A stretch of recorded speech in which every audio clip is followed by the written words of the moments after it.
Урматтуу Алмаз Акынжанович, биз өткөн айда Альянс фракциясынын жыйынын Алай районунда өткөрдүк. Ошол жерде бир нече айыл өкмөттөн эл менен жолугушканда адаттагыдай эле ушул мектеп, таза суу, жол боюнча бир нече айыл өкмөт кайрылып, ошо 2023 жылдын, келерки жылдын бюджетине киргизип берүүнү суранышкан. Ошол боюнча сиз азыр жазып алып, ошо 2023 жылдын бюджетине киргизүү боюнча экинчи окууга алып келгенде маалымат бересиз деп ишенем. Биринчиси бул Алай районуна караштуу Белекбаев атындагы айыл өкмөтүндөгү Чыйтал айылында 2200ге жакын калк жашайт. Ошо 2022 жылы ал жерде сел жүргөн. Ошол жерде ичүүчү таза суунун жанагы түтүкчөлөрүн бүт сел алып кеткен.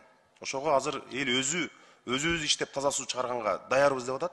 Мамлекеттен, өкмөттөн болгону ошого түтүкчөлөрдү алып берүүнү 2023 жылдын бюджетине киргизип берсеңиздер.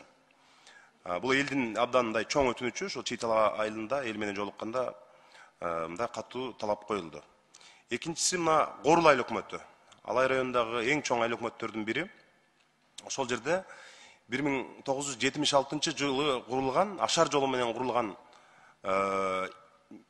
мектепте окуп атышат дагы деле. Экинчи корпус 2003 жылы курулуптур. Бирок мектеп авариялык абалда, дубалын мына ушул фракциянын депутаттары менен чогуу көрүп келдик. Кулайын деп калган абалда турат. Ошол эле мектептен мына 192 окуучуга ылайык делген мектепте 431 окуучу билим алып атат азыр. Мына жакында өзүңөр билесиңер, алтын сертификат алып 223 балл алган окуучу кызыбыз дагы ошол авариялык абалдагы, аябай оор абалда турган мектептен ошондой бир кыздарыбыз чыкты да. Ошого жаңы корпус куруу боюнча биз ушул айда 500 миң сом акча каражатын бөлдүрдүк.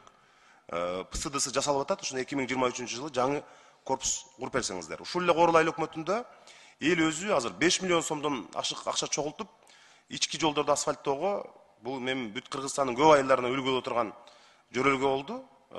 5 миллиондон ашык акча чогултtu элдер. Коюн сатып бергени, картошкасын сатып бергени, Бишкекте жашагандар баары акча чогултуп атат. Ошого мамлекет кошумча дагы 2 километр асфальт төшөнү колго алса. Коңгурдөб айыл өкмөтүндө мектептин имараты аябай эски корпус, ал дагы Ашар жолу менен курулган. Өткөн айда ага дагы 500 миң сом акча бөлдүрдүк. ПСДсы жасалып атат 2023 жылга кошуп берсеңиздер. Ошол эле Арпатектир айылынын жанында Бозгараган участкасы бар. Ошол жерде дагы кирип көрдүк. Абдан эскилиги жеткен, кулайын деп калган бир чакан спорт залда балдар волейбол ойноп атышат. Ошол волейболду ойной турган жанагы спорт залды дагы 2023 жылдын бюджетине киргизип берсеңиздер. 1 май каналы Горул айыл өкмөтү боюнча дагы